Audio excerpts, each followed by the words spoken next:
اعوذ باللہ من الشیطان الرجیم بسم اللہ الرحمن الرحیم۔ عزیزان من، آج مئی 1982 کی 21 تاریخ ہے اور درس قرآن کریم کا آغاز سورہ الحجرات سے ہوتا ہے، 49ویں سورت 49۔ سابقہ سورہ الفتح تھی، آپ نے وہاں دیکھا تھا کہ فتح مکہ کے قریب آپ پہنچے تھے۔ اس سے اگلے سال مکہ فتح ہوا، خیبر فتح ہوا، تو گویا اب اسلامی مملکت اپنی تشکیل کے آخری مرحلہ میں پہنچ رہی تھی۔ اسے یاد رکھیے کہ اسلام صرف اپنی آزاد مملکت ہی میں بروئے کار آ سکتا ہے۔ یہ مذہب نہیں ہے کہ مملکت اور حکومت کسی قسم کی ہو، اس میں اپنے طور پر خدا کی پوجا پاٹ پرستش بھگتی کر لی جائے تو مذہب کا مقصد پورا ہو جاتا ہے۔ اس میں خدا کے قوانین و احکام کو مملکت کے قانون کی حیثیت سے نافذ کرنا ہوتا ہے، اور یہ صرف قانون کی نافذ کرنے کی بات نہیں بلکہ پورے معاشرہ کو بدلنا ہوتا ہے، اور اس کی ابتدا خود افراد کے اندر ایک تبدیلی پیدا کرنے سے ہوتی ہے۔ اسے بھی یاد رکھیے کہ یہ قوانین خداوندی یا نظام خداوندی یا اسلامی مملکت کے اندر قوانین مکینیکلی نافذ نہیں ہوتے، مشینی اعتبار سے یہ نافذ نہیں ہوتے۔ مشین کو چلانے کے لیے اس ڈرائیور کا ٹیکنیکلی قابل ہونا ضروری ہے، وہ جانتا ہو مشین کیسے چلتی ہے، اس کے کیریکٹر سے کوئی واسطہ نہیں ہوتا۔ یہ جب بھی سرٹیفکیٹ دیتے ہیں ڈرائیونگ کا تو یہی دیکھتے ہیں کہ وہ موٹر چلانا جانتا ہے یا نہیں، یہ نہیں دیکھتے کہ اس کا کیریکٹر کیسا ہے، اس کی سیرت و کردار کس قسم کی ہے۔ اور سیکولرزم کے اندر بھی یہ جو قوانین نافذ ہوتے ہیں وہ مکینیکلی نافذ ہوتے ہیں، صرف قانون جاننے کی استعداد اور قابلیت ہی ضروری ہوتی ہے، سیرت اور کردار کا اس سے تعلق نہیں ہوتا۔ لیکن اسلامی نظام یا مملکت بالکل اس کے برعکس ہوتا ہے۔ یہاں سب سے پہلے افراد کی سیرت اور کردار کی تطہیر ہوتی ہے، اس کی پاکیزگی ہوتی ہے، اور اس قسم کے کردار کے لوگ جب اس نظام کو قائم کرتے ہیں تو پھر وہ صحیح معنی میں اسلامی نظام بنتا ہے۔ تو یہ مرحلہ بڑا لمبا ہے۔ اسلامی مملکت کسی ملک کو فتح کرنے سے نہیں قائم ہو سکتی، بنی بنائی ہوئی نہیں مل سکتی۔ اور یہ وہ تھا پروگرام کہ جو ہم دیکھتے ہیں کہ نبی اکرم صلی اللہ علیہ وسلم کی مکے کی 13 سالہ زندگی، جس میں عام معیاروں کے مطابق نظر آتا ہے کہ کچھ ہو ہی نہیں رہا تھا، در حقیقت سب کچھ وہیں ہو رہا تھا۔ وہاں افراد کی تربیت ہو رہی تھی، تعلیم دی جا رہی تھی، انہیں تیار کیا جا رہا تھا اتنی بڑی ذمہ داری کو سنبھالنے کے لیے۔ پھر مدینے کے اندر آ کے بھی ابتدا تو ہو گئی تھی، چھوٹے سے پیمانے ہی سے صحیح، مملکت کی۔ حضور نے یہاں آنے کے بعد جو پہلا معاہدہ کیا ہے یہودیوں وغیرہ سے، وہ بھی مملکت کی سطح کے اوپر تھا، تو ہو تو گئی تھی یہ ابتدا اس کی، لیکن بتدریج آہستہ آہستہ یہ اپنے تکمیل تک پہنچتی ہے۔ تو ساتھ ہی ساتھ تعلیم و تبلیغ کا سلسلہ بھی جاری تھا، تعلیم و تربیت کا سلسلہ یہ بھی جاری تھا، اور پھر مملکت کے مختلف گوشوں کی تدوین بھی ساتھ ساتھ جاری تھی۔ عربوں کے ہاں اس سے پہلے کوئی نظام حکومت تھا ہی نہیں، وہ منظم حکومت کے تصور سے بھی آشنا نہیں تھے۔ ان کی قبائلی زندگی تھی، جسے آپ پنچایتی زندگی آج کہہ لیجئے، گاؤں کی زندگی آج کہہ لیجئے، کہ کوئی معاملہ بھی ہو گاؤں کی پنچایت وہ بیٹھتے تھی، بڑے بوڑھے ان میں سے کچھ فیصلہ دے دیتے تھے، اس فیصلے کے اوپر عمل ہو جاتا تھا۔ منظم حکومت کو وہ جانتے ہی نہیں تھے۔ تو پہلی چیز تو انہیں جب یہ منظم حکومت یا مملکت قائم ہوئی تو اس کے آداب و قواعد اور قوانین جو تھے ان کی بھی تعلیم دینی پڑی۔ پھر ان کی تہذیب اور تمدن کی سطح یہ تھی، آپ دیکھیں گے اگر صرف قرآن سے ہی دیکھا جائے کہ وہ سطح کیا تھی تو کیفیت یہ ہے، قرآن ان سے یہ کہتا ہے کہ بابا کہیں کسی کے گھر سے کوئی چیز مانگنی ہو تو باہر کھڑے ہو کے آواز دے کے مانگا کرتے ہیں، یوں ہی چھپا چھپ گھر کے اندر نہیں چلے جایا کرتے۔ ان سے یہ بھی کہا جاتا تھا کہ اگر تمہیں کھانے پہ بلایا جائے تو یہ نہ کیا کرو کہ ہانڈیاں ابھی چولہے پہ رکھی ہوئی ہیں اور تم آگے بیٹھ جاؤ اور اس کے بعد کھانے کے بعد وہیں اپنے گپ شپ میں لگ جاؤ۔ تمہیں پتہ ہے کہ اہل خانہ کو کتنی تکلیف ہوتی ہے اس سے۔ انہیں یہ بھی بتانا پڑتا تھا کہ چلا چلا کر نہیں بولا کرتے، اکڑ اکڑ کر نہیں چلا کرتے۔ یعنی یہ جو چھوٹی چھوٹی آداب معاشرت جسے ہم کہتے ہیں انہیں اس کی بھی تعلیم دینی پڑتی تھی۔ تو گویا معلوم ہوا کہ تعلیم تہذیب اور تمدن کی وہ کم از کم جو سطح کوئی ہو سکتی ہے یہ اس کے اوپر تھے۔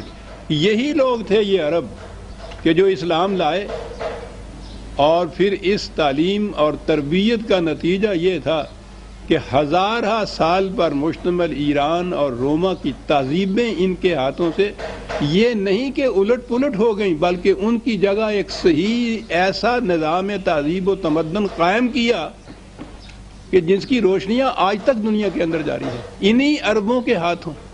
لیکن اس وقت کیفیت یہ تھی۔ اب ہم اس مقام پہ پہنچ رہے ہیں۔ اس صورت سے آگے ہم چلیں گے تو آپ دیکھیں گے تو گویا اب ایک نیا انقلابی دور شروع ہوتا ہے جس میں مملکت کے آداب و قوانین بھی سکھائے جا رہے ہیں اور افراد کی تہذیب اور تمدن کی سطح بھی بلند کی جا رہی ہے۔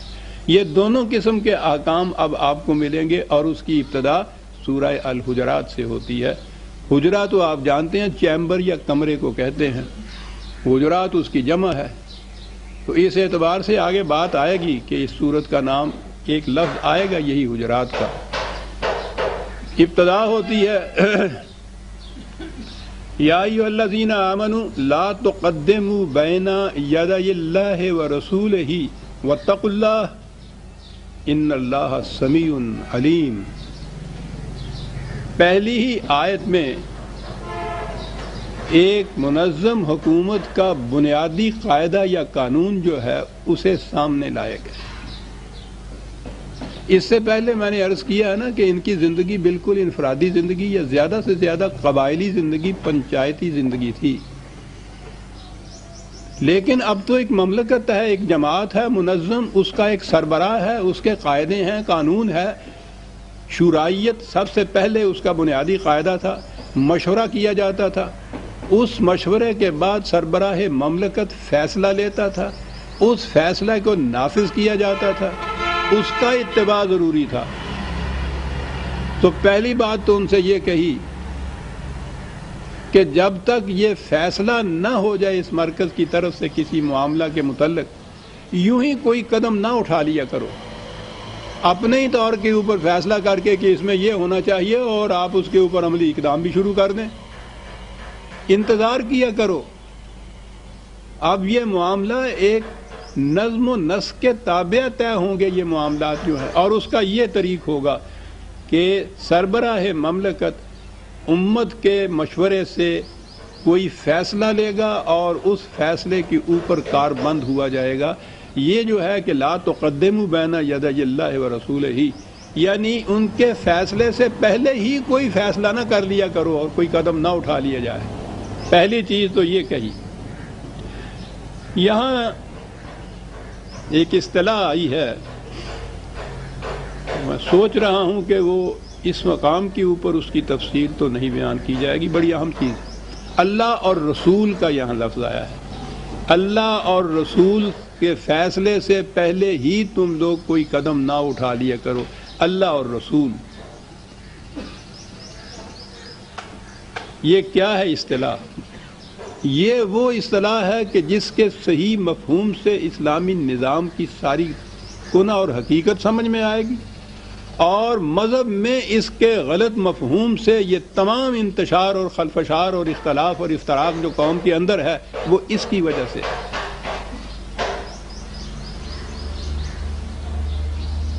موجودہ اسلام تو مذہب ہے نا جو چلا آ رہا ہے ہمارے 1000 برس سے،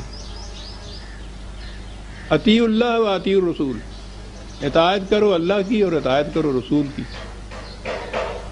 اب ان کے ہاں میں عرض کروں گا کہ اس کا پھر صحیح مفہوم کیا ہے۔ جب اسلامی نظام قائم تھا تو اس کا صحیح مفہوم موجود تھا، اس کے بعد جب یہ نہ رہا تو پھر انہوں نے کہا کہ اطیع اللہ تو ہوا، اطاعت کرو اللہ کی قرآن شریف کی روح سے، اس کی کتاب کی اطاعت سے، اطاعت کرو رسول کی، وہ کیسے کی جائے؟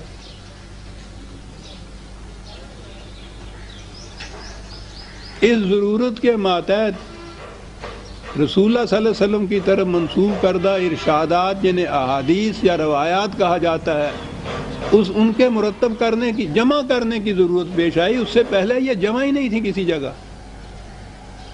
3 صدی میں،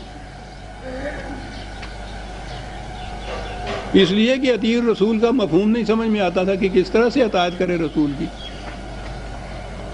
اب اس کے بعد میں اس تفصیل میں نہیں جانا چاہتا، بار بار یہ چیزیں آ چکی ہیں، کیسے یہ احادیث کے مجموعے مرتب ہوئے، مدون ہوئے، کس طرح سے جامع حدیث جسے کہتے ہیں، جن کو کہتے ہیں یہ، انہوں نے لاکھوں حدیثوں کو پرکھا اپنے قیاس کے مطابق، لاکھوں مسترد کی، ان میں سے چند ہزار ان میں سے منتخب کر کے اپنے مجموعے میں داخل کری۔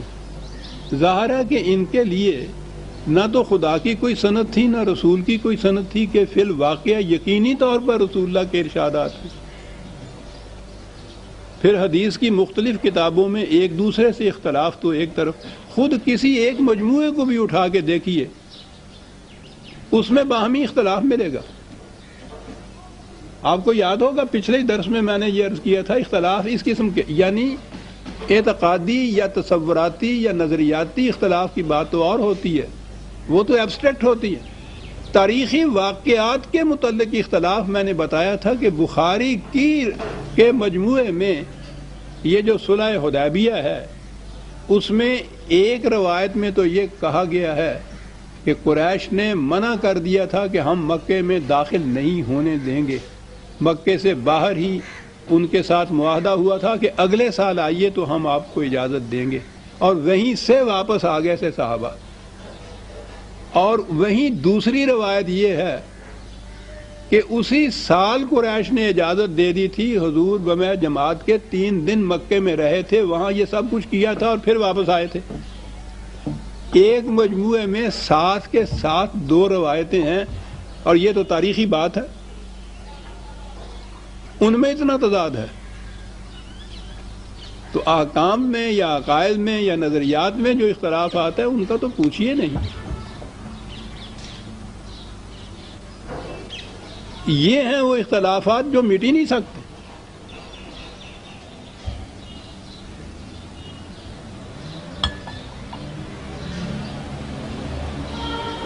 اللہ اور رسول کا صحیح مفہوم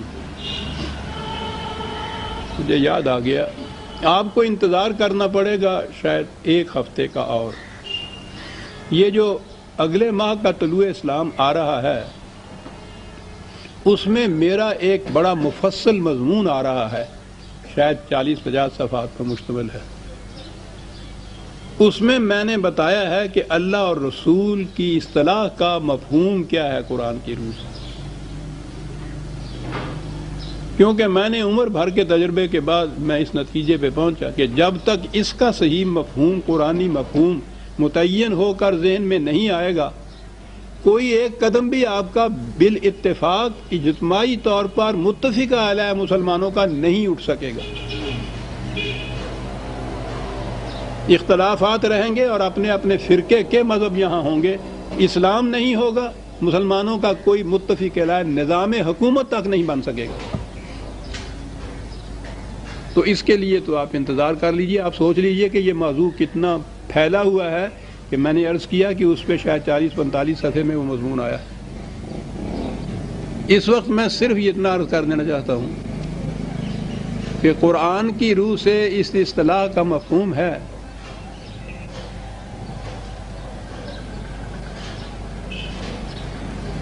اللہ تعالیٰ کے احکام اور قوانین پر مشتمل نظام جسے عملاً رسول اللہ صلی اللہ علیہ وسلم نے قائم کیا تھا. اللہ اور رسول یوں آتا ہے اس میں نظام خداوندی. خدا تو وہ ہے کہ جو قیاس و خیال و گمان و وہم میں بھی نہیں آتا چاہے جائے کہ کسی کے سامنے آ کے وہ حکومت قائم کرے اور کسی کو حکم دے. اس نے اپنے احکام کتاب کے اندر مندرج کر کے کتاب کے اندر محفوظ کر کے امت کو دیے, رسول کو دیے. خالی کتاب بھی تجریدی مجرد ہوتی ہے, محسوس نہیں ہوتی. کتاب حکومت نہیں کر سکتی. کتاب حکومت کرنے کے اصول و قواعد اور قوانین اپنے اندر رکھتی ہے. قرآن میں تو یہ ہوا. اب ان کو کون نافذ کرے, کس وقت کون سا حکم نافذ کیا جائے گا, کون فیصلہ کرے اس کا؟ ظاہر ہے کہ ایک محسوس اتھارٹی کی ضرورت ہے. کوئی مملکت قائم ہی نہیں ہو سکتی کتنے ہی اچھے قوانین کے مجموعے ان کے پاس کیوں نہ ہوں, اگر ایک محسوس اتھارٹی جسے سربراہ مملکت کہتے ہیں, جسے مرکز امت کہا جاتا ہے, وہ موجود نہ ہو.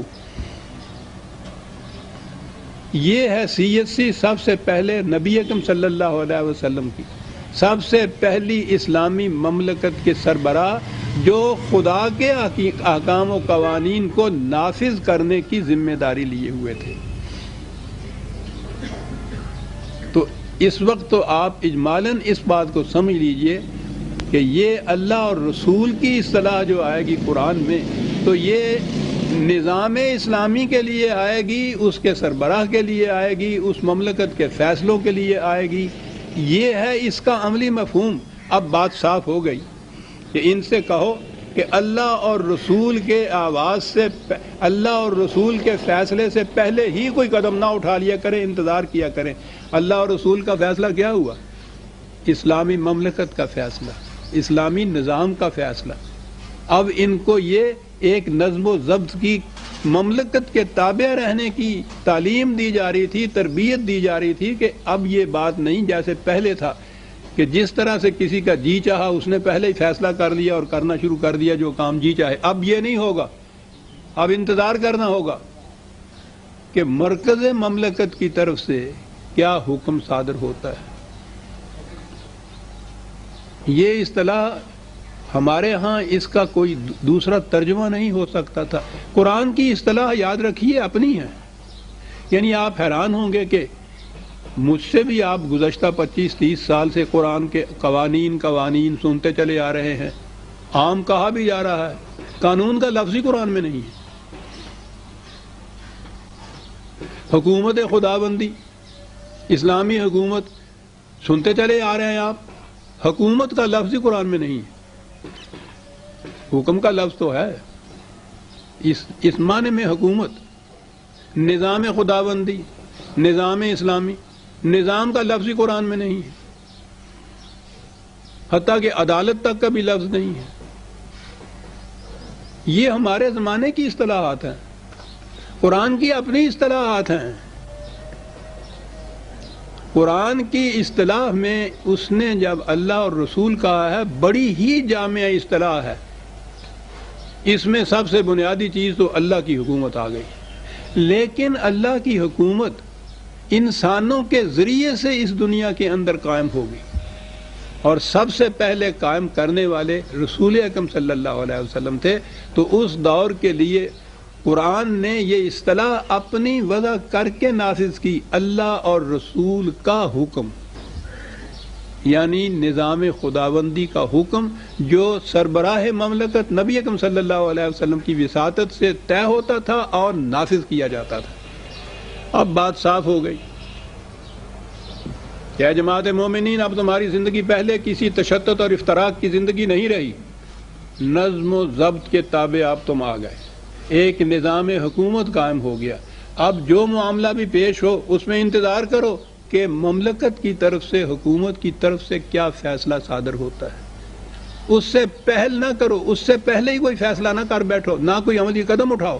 اب انفرادی زندگی نہیں رہی، اجتماعی زندگی آ گئی، تو بات صاف ہو گئی۔ لا تقدموا بین یدی اللہ ورسولہ، نظام اسلامی مملکت کے فیصلے سے پہلے ہی خود کوئی فیصلہ کر کے قدم نہ اٹھا لیے کرو۔ واتقوا اللہ، نگہداشت کرو قوانین خداوندی کی۔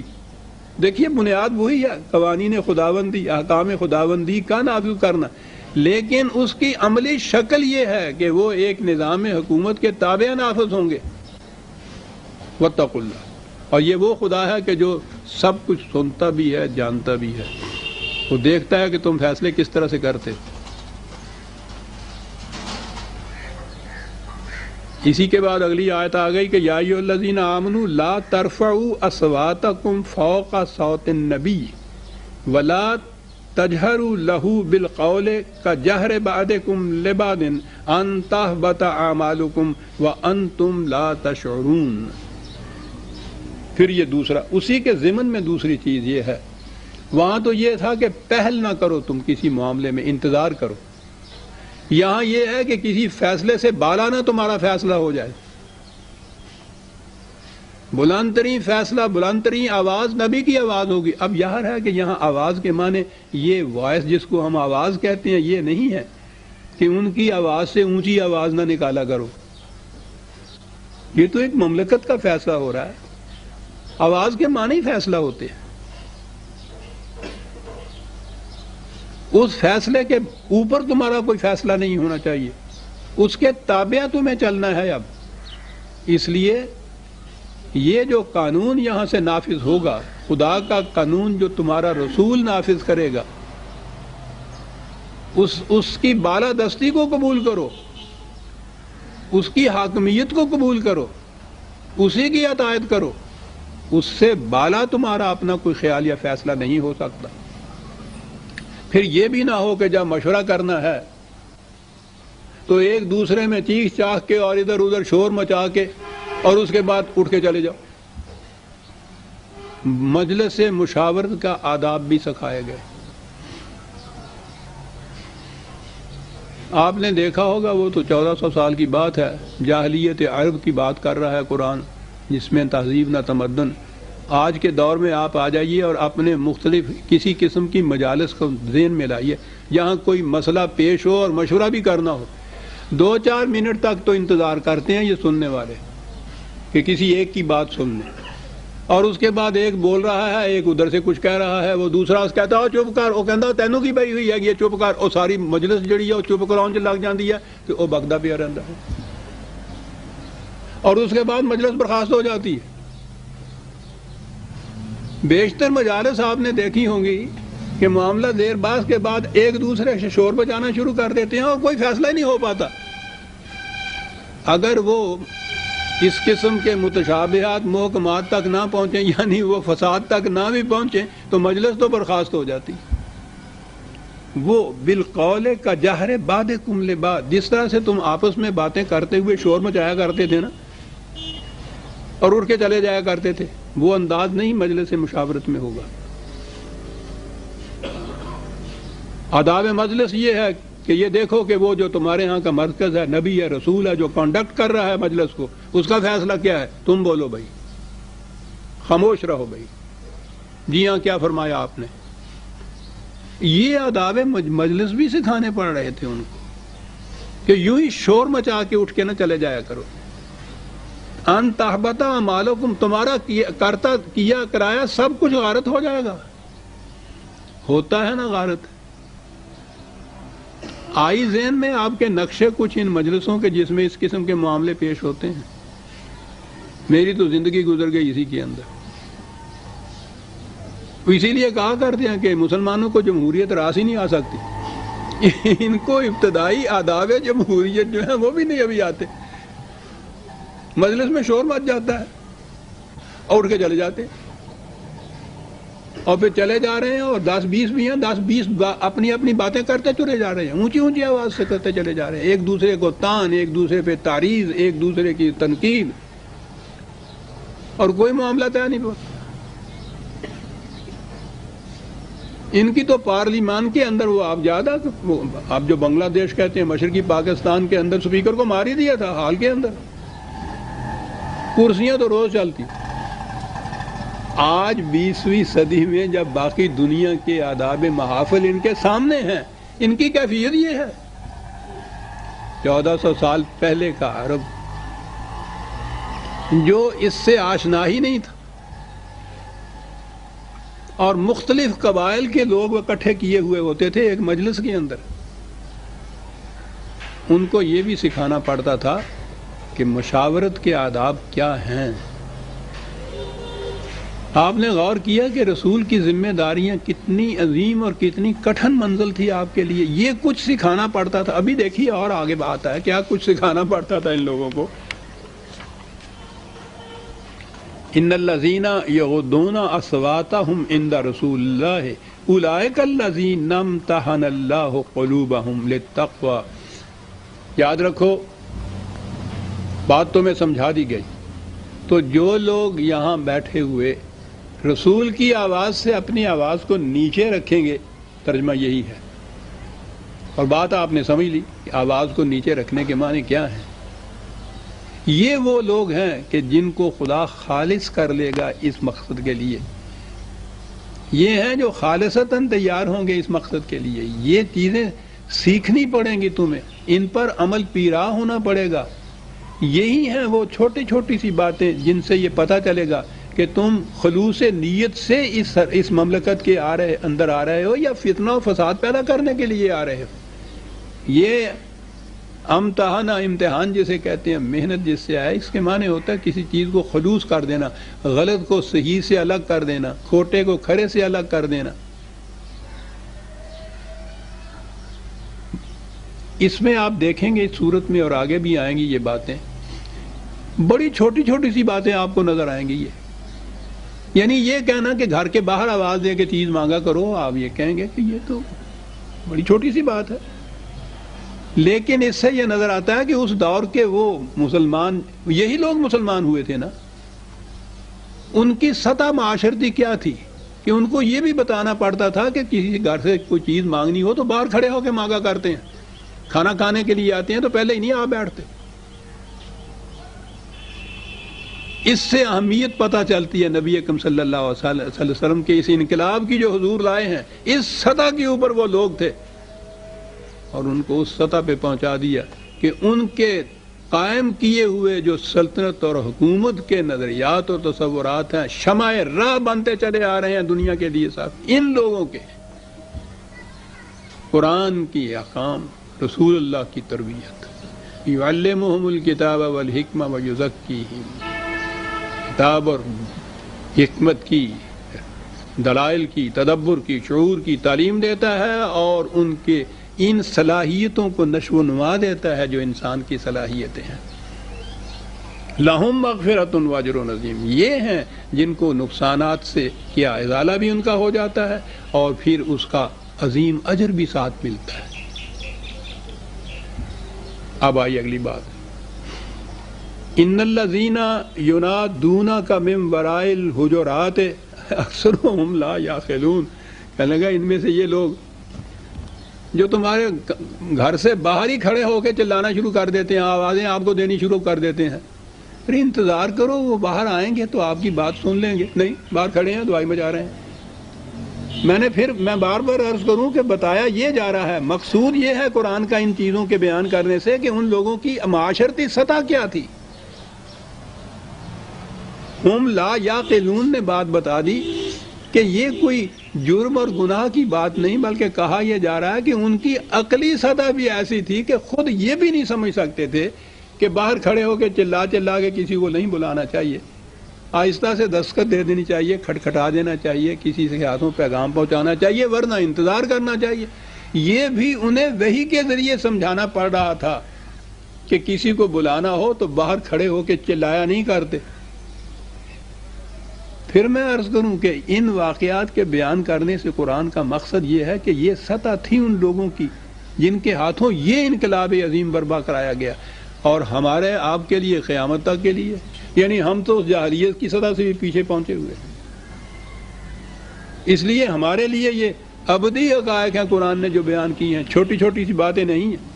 وَلَوْ أَنَّهُمْ صَبَرُوا حَتَّى تَخْرُجَ إِلَيْهِمْ لَكَانَ خَيْرًا لَهُمْ وَاللَّهُ غَفُورٌ رَحِيمٌ۔ وہ ذرا سا انتظار کر لیتے، رسول نے باہر آنا ہی ہے، اس وقت یہ بات کرتے ان سے۔ اب تمہیں کیا معلوم ہے کہ وہ اندر کس کام میں مصروف ہے، کس کام میں مشغول ہے، فرصت بھی ہے یا نہیں ابھی۔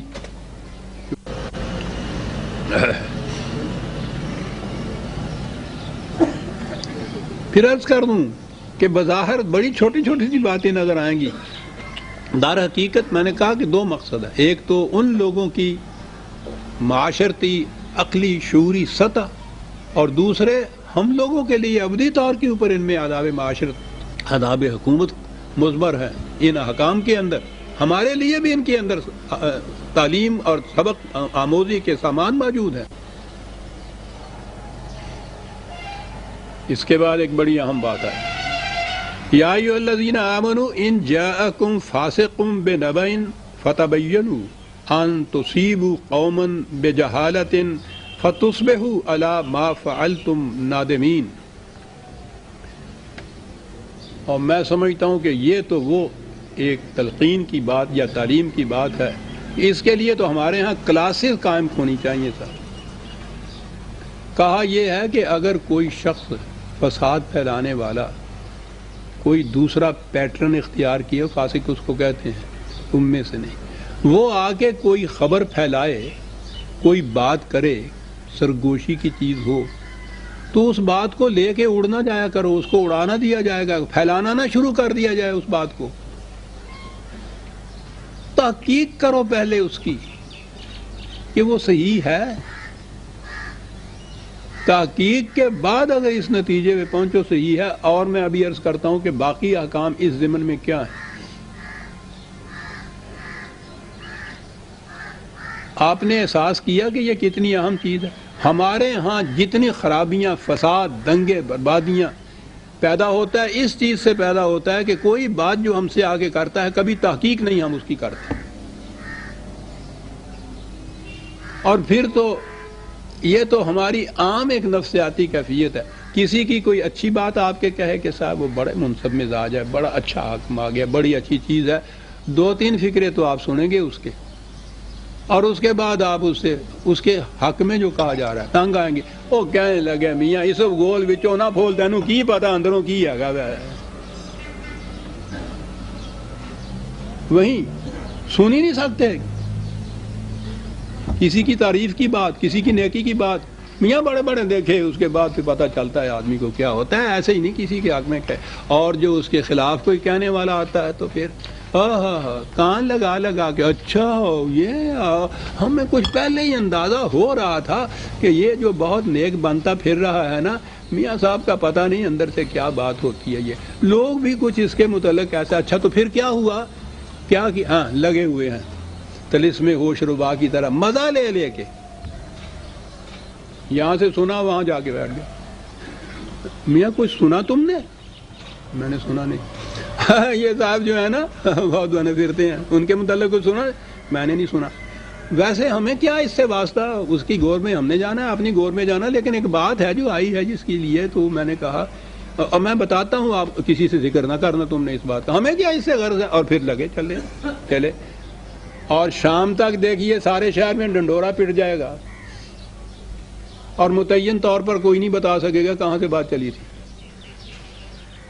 اس قسم کے سیاسی حربے تو سیاسی جماعتیں بھی اختیار کرتی ہیں، وسپرنگ کمپین جسے آپ کہتے ہیں۔ صبح ہوئی، وہاں بیٹھے اپنے ہاں اس پارٹی کے دفتر میں، کیوں جی آج پھر کس کی پگڑی اچھلے گی، فلاں کے خلاف ہوگا، بہت اچھا جناب، اور یہ چلے باہر، اور شام تک پھر دیکھیے کہ اس کا حشر کیا غریب کا ہوتا ہے۔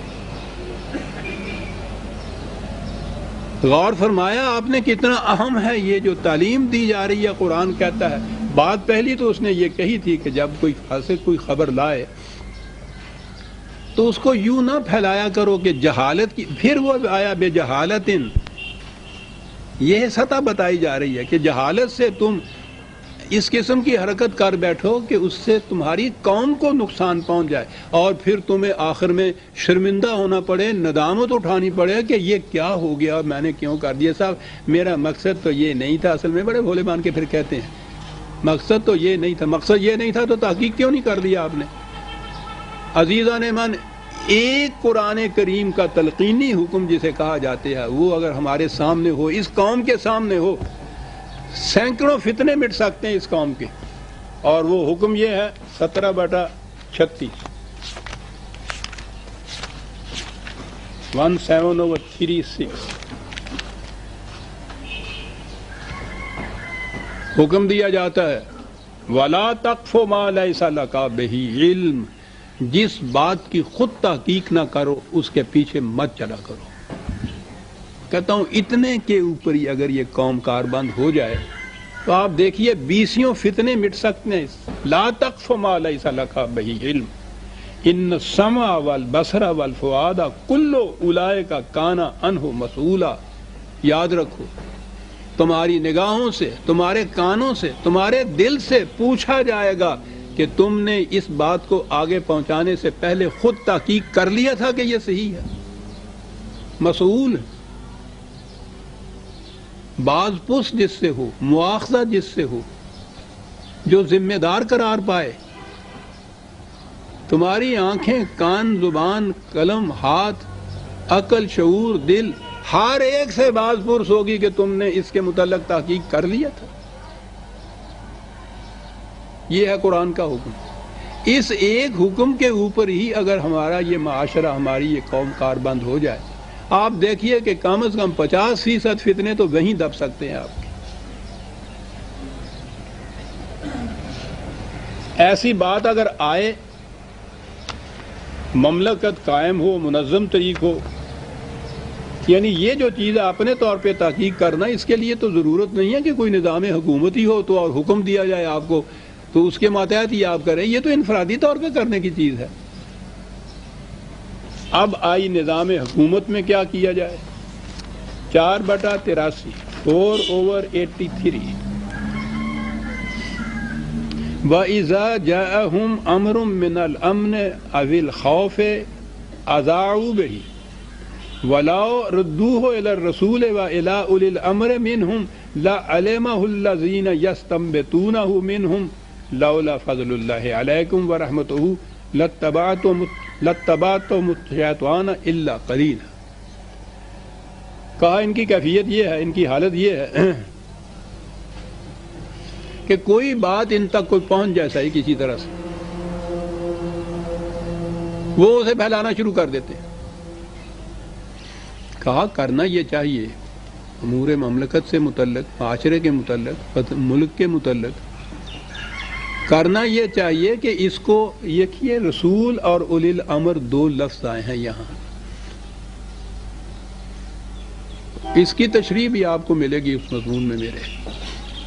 رسول تو سینٹرل گورنمنٹ یا مرکزی حکومت ہوتی ہے، اولی الامر ہوتے ہیں اس کے ماتحت حکام جو آگے یہ نظم و نسق کا ذمہ داری سنبھالتے ہیں۔ کہا اگر یہ بات آئے کسی تک تو اگر تو وہ مرکز قریب ہے تو وہاں تک پہنچا دے، سینٹرل گورنمنٹ تک پہنچائے، اس کا کوئی حکم ہے۔ اگر ایسا مقام نہیں ہے، دوسری جگہ ہو، تم صوبے میں ہو، کسی جگہ بھی ہو، حکومت کا کوئی نمائندہ ہوگا نا، اس تک بات پہنچاؤ کہ فلاں نے یہ بات کہی ہے۔ کہا انہیں اس کا ملکہ ہوتا ہے یا ان کے پاس یہ اس کا انتظام ہوتا ہے کہ وہ اس کی تحقیق کر کے صحیح نتیجے پر پہنچ جائیں کہ کہاں تک صحیح ہے، کہاں غلط ہے۔ خود نہ پھیلاؤ اس کو۔ ذاتی طور پر تو وہ کہا کہ جب تک خود تحقیق نہ کرو آگے بات نہ کرو۔ اگر امور اجتماعیہ سے اس کا تعلق ہے آپ کے ہاں، کمیونٹی سے کوئی تعلق ہے آپ کے ہاں، مملکت سے، ریاست سے، جماعت سے تعلق ہے، مرکزی حکومت تک پہنچاؤ۔ وہ نہیں ہے تو جو ان کے عمال حکومت ہیں ان تک پہنچاؤ، ان سے کہو کہ وہ تحقیق کریں، ان کا فریضہ یہ ہے کہ وہ تحقیق کریں گے اور پھر کسی نتیجے پر پہنچیں گے۔ غور فرمایا آپ نے؟ یہ دوسرا حکم۔ ایک واقعہ ہوا تھا قرآن نے اس کا ذکر خاص طور پہ یہی کچھ سمجھانے کے لیے ہمیں وہ اس کا ذکر کیا ہے اور اچھی تفصیل سے ذکر کیا ہے. وہ ہے جسے مشہور عام طور پر واقعہ افک کہتے ہیں. کسی ایک باعصمت خاتون کے خلاف کوئی تہمت لگی تھی. یاد رکھیے عام طور پہ مشہور یہ ہے کہ جی وہ حضرت عائشہ صدیقہ رضی اللہ تعالیٰ عنہا کے خلاف تھی. قرآن میں کہیں یہ متعین نہیں ہے کہ یہ ان کے خلاف تھی. قرآن نے ایک واقعہ بیان کیا ہے کہ کسی کے خلاف کچھ تہمت لگی تو اس کے بعد انہوں نے کیا کیا؟ بغیر تحقیق کرنے سے وہ بات پھیلا دی. کہا تمہیں پتہ ہے کہ اس سے کتنا بڑا جرم تم نے کیا ہے؟ اس معصومہ اس باعصمت خاتون کو کس قدر نقصان تم نے پہنچایا ہے، اس کے عزیزوں کو، اس کی یہ چیز کہ اس کی آبرو جو ہے وہ خراب ہو گئی، عزت لٹ گئی اتنی بڑی. سنیے کہ کیا احکام ہے اس ضمن کے اندر. کہا کہ اذ تلقونہ بألسنتکم وتقولون بأفواہکم ما لیس لکم بہ علم وتحسبونہ ہنیّا وہو عند اللہ عظیم. کہا کہ جب وہ بات تم تک پہنچی تم نے اس کو پھیلانا شروع کر دیا. کیا الفاظ ہے. کہا تم نے اپنے ذہن میں تو سمجھا کہ یہ کوئی بڑی بات ہی نہیں ہے، اہمیت ہی کچھ نہیں دی، لیکن تمہیں پتہ ہے کہ کتنی اہم بات تھی یہ جو تم نے کر دی. ایک باعصمت خاتون کے خلاف اس قسم کی چیز تہمت کی بات کو پھیلا دینا بغیر تحقیق کیے، تم نے تو اس کو معمولی بات سمجھا، سیریسلی لیا ہی نہیں جسے ہم کہتے ہیں، لیکن تمہیں معلوم ہے کہ تم نے کتنا بڑا جرم اس سے کیا. کہا کیا ہونا چاہیے تھا ایسے میں. پہلی چیز اس میں عزیزان من کہی کہ جب بھی کوئی بات کسی کے خلاف سنو، تمہارا فرسٹ ری ایکشن، پہلا رد عمل یہ ہونا چاہیے کہ نہیں بھائی میں تو نہیں ایسا مانتا جب تک تحقیق نہ ہو جائے. رد عمل تمہارا اس کے حق میں ہونا چاہیے، خیر ہونا چاہیے. رد عمل فرسٹ ری ایکشن تمہارا یہ ہونا چاہیے، نہ یہ ایک بات کہ ہاں ٹھیک ہے صاحب بہرحال پوچھو نہیں ایسا ہی ہوتا، ہم نے بھی بہت کچھ سنا. نہیں، کہا جب تک تحقیق نہ ہو کہو یہ کہ نہیں صاحب میں تو نہیں ان کو ایسا سمجھتا. سنیے یہ قرآن کے الفاظ، وہی 24/12 ہے. وَلَوْلَا إِذْ سَمِعْتُمُوهُ ظَنَّ الْمُؤْمِنُونَ وَالْمُؤْمِنَاتُ بِأَنفُسِهِمْ خَيْرًا وَقَالُوا هَذَا إِفْكٌ مُبِينٌ. جب یہ بات تم تک پہنچی تھی کسی کے خلاف ایک تہمت، تو پہلا رد عمل تمہارا یہ ہونا چاہیے تھا کہ نہیں یہ کچھ صحیح نظر تو نہیں آتا. اور اگلی بات یہ کہ نہیں بھائی میں جب تک یہ تحقیق نہیں ہو جائے گی اس بات کی تو میں نہیں مانوں گا. فرسٹ رد عمل خیر کا ہونا چاہیے، شر کا نہیں، اس کے خلاف نہیں، اس کے حق میں رد عمل ہونا چاہیے. اور یہی چیز جو ہے آگے بڑھائیں گے آپ تو یہ جو انڈر ٹرائل پولیس والوں کے ہاں ہوتے ہیں لوگ، ملزم جنہیں کہتے ہیں، مجرم نہیں وہ ہوتا، ابھی الزام لگا ہوا ہوتا ہے، وہاں بھی فرسٹ ری ایکشن یہ نہیں ہوتا کہ ہو سکتا ہے کہ یہ مجرم نہ ہو. پہلا ری ایکشن ہمارے ہاں ہوتا ہے کہ مجرم ہے وہ ثابت کرے کہ میں مجرم نہیں ہوں. بات بڑی لمبی ہے. یہ قرآن کا نظام عدل جو ہے وہ ملزم کے ذمے یہ نہیں ٹھہراتا، کہتا ہے کہ اس کے متعلق کہ تمہارا رد عمل یہ ہوگا کہ جب تک ثابت نہ ہو جائے جرم مجرم نہیں ہے اس کو قرار دیا جا سکتا. کوئی کسی قسم کی نہ اس کو اذیت پہنچائی جا سکتی ہے، نہ اس کے خلاف پروپیگنڈا کیا جا سکتا ہے، نہ اس کی عزت پہ حرف آنا چاہیے. اسے مجرم نہیں بلکہ اس کو تم معصوم خیال کرو. ابھی الزام ہے صرف، لازمہ کے معنی ایک بات چپکائی گئی ہے اس کے خلاف، آگے چلو. اور یہ تو سوال ہی نہیں ہے کہ جسے آپ تشدد کہتے ہیں پولیس کا، قرآن کی روح سے تو گالی دینے تک بھی اجازت نہیں ہو سکتی، تذلیل بھی نہیں قرآن گوارا کرتا انسان کی. کہا پہلا رد عمل یہ ہونا چاہیے کہ نہیں یہ صحیح نظر نہیں آتا. دیکھتے ہیں تحقیق کرنے کے بعد. تو پہلی چیز تو یہ قالوا ھذا افک مبین کہ نظر بظاہر تو یہ کچھ بہت گھنانا سا تہمت تراشی نظر آتی ہے، نظر آتا ہے کہ یہ ایسی بات نہیں ہے. اسی میں 16ویں آیت ہے پھر وَلَوْلَا إِذْ سَمِعْتُمُوهُ قُلْتُمْ مَا يَكُونُ لَنَا أَن نَّتَكَلَّمَ بِهَذَا سُبْحَانَكَ هَذَا بُهْتَانٌ عَظِيمٌ. جب تم تک یہ بات پہنچی تھی تمہیں کہنا یہ چاہیے تھا کہ صاحب ہمیں کوئی حق نہیں پہنچتا کہ ہم اس کی تشہیر کریں، اور جہاں تک کہنا کہ میرے اپنے خیال کا تعلق ہے، میں سمجھتا ہوں کہ یہ اتہام ہی ہے، تہمت تراشی ہے، میں نہیں سمجھتا کہ یہ صحیح ہو سکتا ہے۔ پہلی بات تو یہ کہ مجھے کوئی حق نہیں پہنچتا کہ میں اس بات کو آگے بڑھاؤں، اور دوسری چیز جہاں تک میرے اپنے خیال کا تعلق ہے میں نیک ظنی سے ہی کام لیتا ہوں۔ سوچئے، یوں نظر آئے گا کہ میں چھوٹی چھوٹی سی باتیں ہیں آداب محفل کی، لیکن آپ غور کیجئے کہ قوم کی زندگی میں کتنی اہمیت ہے ان چھوٹی چھوٹی باتوں کے اوپر۔ نظام عدل اس کے اوپر برپا ہے، نظام شہادت اس کے اوپر برپا ہے۔ اب آپ نے سوچا کہ یہ ایک واقعہ جس کی قرآن اس کی ڈیٹیلز یوں نہیں دیتا ہے کہ وہ فلاں مرد تھا اور فلاں عورت تھی، فلاں جگہ یہ ہوا، وہ تاریخ نہیں بیان کر رہا، اس نے تو ایک عالمگیر اصول بیان کرنا ہے آنے والوں کے لیے بھی جو سبق آموز ہو، اور وہ یہ کہ ایسا ہوا تھا تو اس میں یہ انہوں نے کیا اور اس کا خمیازہ بھگتا پوری قوم نے۔ یاد رکھو ایسا نہ ہو، جب بھی اس قسم کا واقعہ کوئی سننے میں تمہارے آئے تمہارا فرسٹ ری ایکشن یہ ہونا چاہیے کہ نہیں بھائی میں اس کو ایسا نہیں سمجھتا، اور اگلی بات یہ کہ جب تک تحقیق نہیں ہو جاتی میں اس ایک لفظ اپنی زبان تک لانے کے لیے تیار نہیں ہوں۔ بتانا ہے اگر وہ اجتماعی امور سے متعلق ہے تو جتنے ذمہ دار آپ کے ہاں ارباب حکومت عمال حکومت ہیں ان تک بات پہنچاؤ جا کر کہ ایسی بات فلاں نے آ کے سنی ہے، آپ اس کی تحقیق کر لیجئے، خود کوئی ایک لفظ زبان سے نہ نکالو آگے پھیلانے کے لیے۔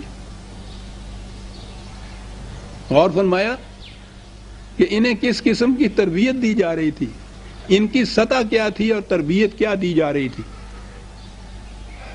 شیخ صاحب وہ 9:30 پورے آپ کا ٹیپ ختم ہو جائے گا، 5 منٹ رہتے ہیں صرف، 5-6 منٹ ہیں۔ میں اس لیے یہ عرض کر رہا تھا کہ وہ بڑی اہم بات آ گئی ہے جی۔ اچھا شکریہ، انہوں نے کوئی تھوڑا سا مارجن دے دیا ہے، گریس مارکس جنہیں کہتے ہیں۔ بڑی اہم بات آئی، وَاعْلَمُوا أَنَّ فِيكُمْ رَسُولَ اللَّهِ لَوْ يُطِيعُكُمْ فِي كَثِيرٍ مِّنَ الْأَمْرِ لَعَنِتُّمْ وَلَٰكِنَّ اللَّهَ حَبَّبَ إِلَيْكُمُ الْإِيمَانَ وَزَيَّنَهُ فِي قُلُوبِكُمْ وَكَرَّهَ إِلَيْكُمُ الْكُفْرَ وَالْفُسُوقَ وَالْعِصْيَانَ أُولَٰئِكَ هُمُ الرَّاشِدُونَ فَضْلٌ مِّنَ اللَّهِ وَنِعْمَةٌ وَاللَّهُ عَلِيمٌ حَكِيمٌ۔ کہا یہ کہ اب وہ تمہاری زندگی پہلے سے انفرادیت کی زندگی نہیں رہی، اب ایک نظام کی زندگی آ گئی ہے۔ یاد رکھو تمہارے اندر اللہ کا رسول بیٹھا ہے، تو پہلی چیز تو یہ آ گئی کہ بہارو کا بندھن ہے، اب تم تنکے نہیں رہے ہوئے، اب تم ایک بہارو بن گئے ہو۔ ایک اجتماعی زندگی ہے اور اس کا ایک مرکز ہے اور تمہارے اندر وہ بیٹھا ہوا ہے، اس لیے اب انفرادی طور پہ یہ مت کرو۔ اب پھر دیکھ لیجئے کہ فیکم رسول جو ہے تمہارے اندر رسول ہے۔ اب یہاں سے ذہن یوں جائے گا کہ جب رسول اللہ صلی اللہ علیہ وسلم نہ رہیں گے اس دنیا میں، ان کے اندر، وہ تو قرآن کہتا ہے کہ ان کو بھی کل موت آنی ہے جیسے باقیوں کو موت آنی ہے، تو پھر یہ بات ختم ہو جائے گی۔ اس نے تو کہا تھا کہ یہ رسول تمہارے اندر ہیں، تو اس وقت تک تو یہ بات رہے گی، جب رسول فوت ہو جائیں گے تو پھر یہ سارا سلسلہ ہی الٹ پلٹ ہو جائے گا۔ یہاں تو اتنا ہی کہا ہے کہ ان معاملات میں جب یہ رسول موجود ہے، مرکز موجود ہے، تو یہ وہاں تک پہنچاؤ اور آگے بات خود نہ کرو۔ ایک دوسری جگہ اس سے بھی زیادہ اہم کہا ہے، اور وہ بڑا ہی اہم مقام ہے سر، 3/108۔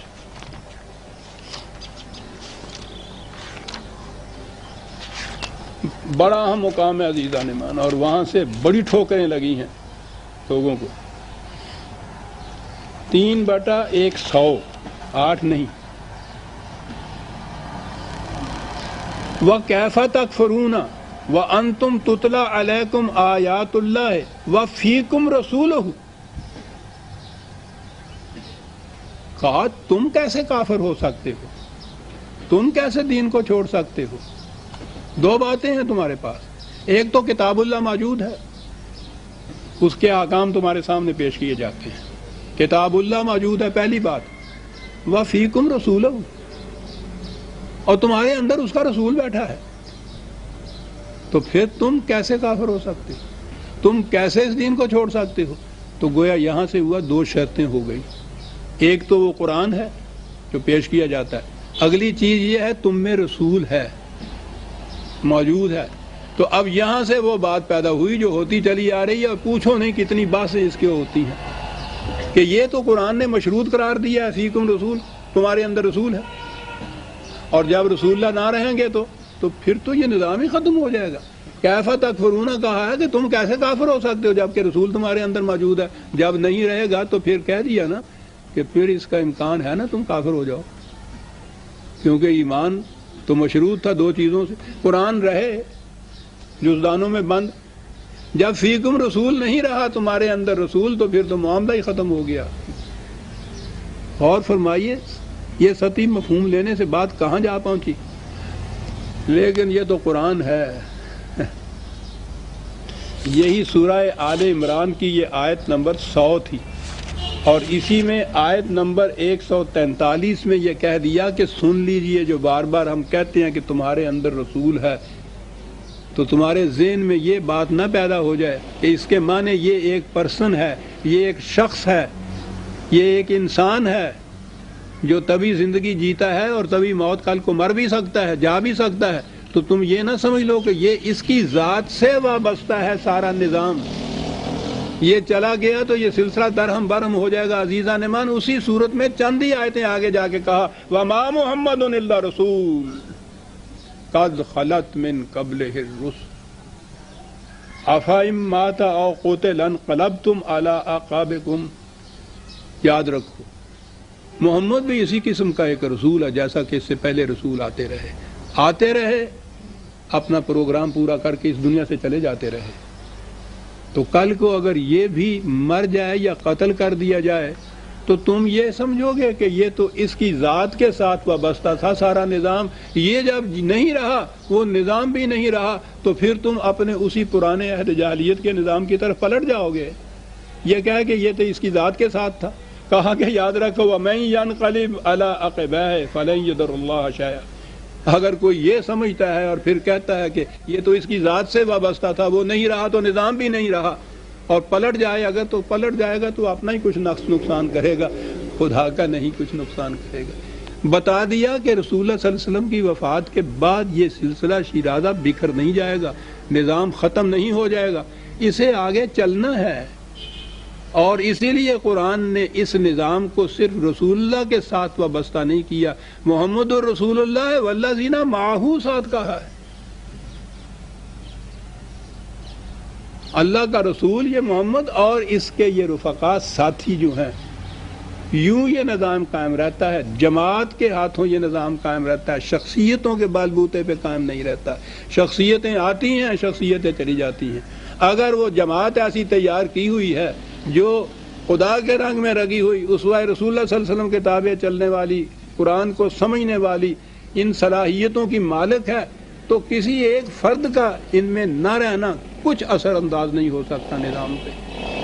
جتنے نظام دنیا کے مسلسل چلتے ہیں, صدیوں تک نظام چلتے ہیں, وہ نظام ہوتے ہیں جو شخصیتوں کے ساتھ وابستہ نہیں ہوتے. اور یہ وہ چیز تھی جو نبی اکرم صلی اللہ علیہ وسلم کے سب سے پہلے ساتھی ہے, سب سے قریبی صدیق اکبر رضی اللہ تعالیٰ عنہ نے جب حضور کی وفات ہوئی ہے تو ایک قیامت مچ گئی صحابہ کے اندر, کوہرام مچ گیا صحابہ کے اندر.